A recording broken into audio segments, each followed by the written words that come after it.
Shalom, selamat pagi, salam sejahtera untuk kita semua. Puji syukur jika pada pagi hari ini kita kembali bertemu dalam Renungan Harian Toraja, edisi Selasa 15 Agustus 2023. Mari bersama-sama kita siapkan hati dan pikiran kita untuk mendengarkan firman Tuhan pada pagi hari ini. Kita bersatu di dalam doa. Allah Bapa kami yang bertahta dalam kerajaan sorga, kami sungguh mengucap syukur Tuhan atas penyertaan-Mu sepanjang malam saat kami beristirahat.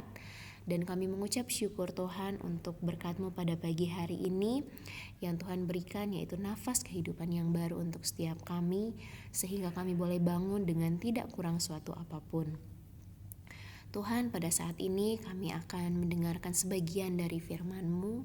Kiranya Tuhan menolong kami sehingga kami dapat mengerti firman yang akan disampaikan.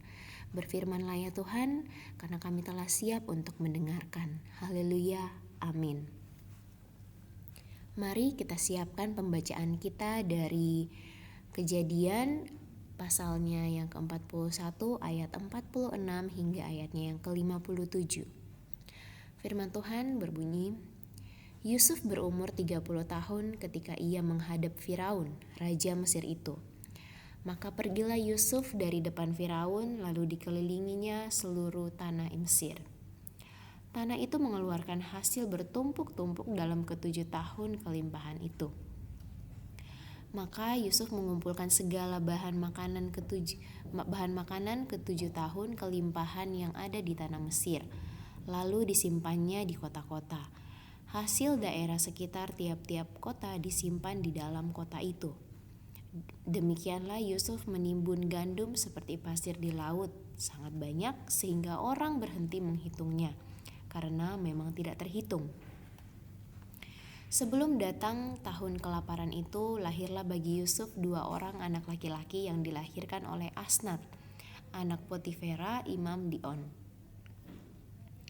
Yusuf memberi nama Manasye kepada anak sulungnya itu sebab katanya, Allah telah membuat aku lupa sama sekali kepada kesukaranku dan kepada rumah bapakku. Dan kepada anaknya yang kedua diberinya nama Efraim sebab katanya, Allah membuat aku mendapat anak dalam negeri kesengsaraanku. Setelah lewat ke-7 tahun kelimpahan yang ada di tanah Mesir itu, mulailah datang 7 tahun kelaparan. Seperti yang telah dikatakan Yusuf, dalam segala negeri ada kelaparan, tetapi di seluruh negeri Mesir ada roti. Ketika seluruh negeri Mesir menderita kelaparan dan rakyat berteriak meminta roti kepada Firaun, berkatalah Firaun kepada semua orang Mesir, pergilah kepada Yusuf, perbuatlah apa yang akan dikatakannya kepadamu. Kelaparan itu merajalela di seluruh bumi. Maka Yusuf membuka segala lumbung dan menjual gandum kepada orang Mesir, sebab makin hebat kelaparan di tanah Mesir. Juga dari seluruh bumi datanglah orang ke Mesir untuk membeli gandum dari Yusuf, sebab hebat kelaparan itu di seluruh bumi. Amin, firman Tuhan. Judul renungan kita pada pagi hari ini adalah menjadi berkat bagi semua. Ada moto yang digaungkan di Universitas Kristen Toraja, yaitu menjadi berkat bagi semua. Tentu ungkapan moto itu hendak menggambarkan bagaimana kampus menjadi berkat bukan hanya kepada anggotanya, tetapi bagi semua orang. Ini menunjukkan sikap terbuka untuk berbagi berkat kepada siapa saja. Bukan hanya kepada diri kita, tetapi kepada orang lain juga. Kesadaran itu timbul atas pengakuan iman bahwa sesungguhnya berkat itu adalah anugerah Tuhan dan patut untuk dibagikan kepada orang lain. Demikian pula berkat Tuhan yang dinyatakan bagi bangsa Mesir dapat dibagi kepada orang lain melalui kehadiran Yusuf. Seperti pahlawan, Yusuf memberikan harapan bagi Mesir untuk mempersiapkan persediaan makanan.